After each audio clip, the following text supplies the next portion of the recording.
بسم اللہ الرحمن الرحیم، السلام علیکم، ویلکم ٹو مائی چینل۔ آپ سے ریکویسٹ ہے کہ اگر میرے چینل سبسکرائب نہیں کیا تو کائنڈلی سبسکرائب کر دیں۔ آج کی ہماری ویڈیو ہے روزے کے روحانی فوائد۔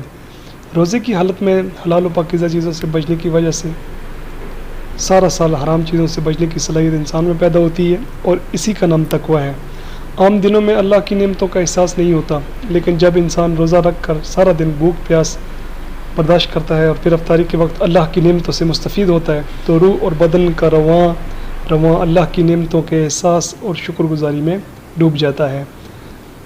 نمبر 3، روزہ رکھنے سے حرام لذتوں کی طلب اور ان کی طرف دھیان خود بخود کم ہو جاتا ہے، جس کی وجہ سے سال بھر نفس کی شہوات اور حرام لذتوں پر قابو انسان کے لیے آسان ہو جاتا ہے۔ نمبر 4، روزہ رکھنے اور بھوک پیاس برداشت کرنے سے اللہ کے حکم پر اپنا سب کچھ قربان کرنے کا جذبہ پیدا ہوتا ہے۔ نمبر 5، روزے میں بھوک برداشت کرنے سے انسان کو بھوک کی تکلیف کا احساس ہوتا ہے، جس کی وجہ سے اس کے دل میں غرباء اور مساکین سے ہمدردی پیدا ہوتی ہے، اور وہ اللہ کی راہ میں دل کھول کر اپنا مال خرچ کرنے پر آمادہ ہو جاتا ہے۔ Thanks for watching my video چلے گئے تو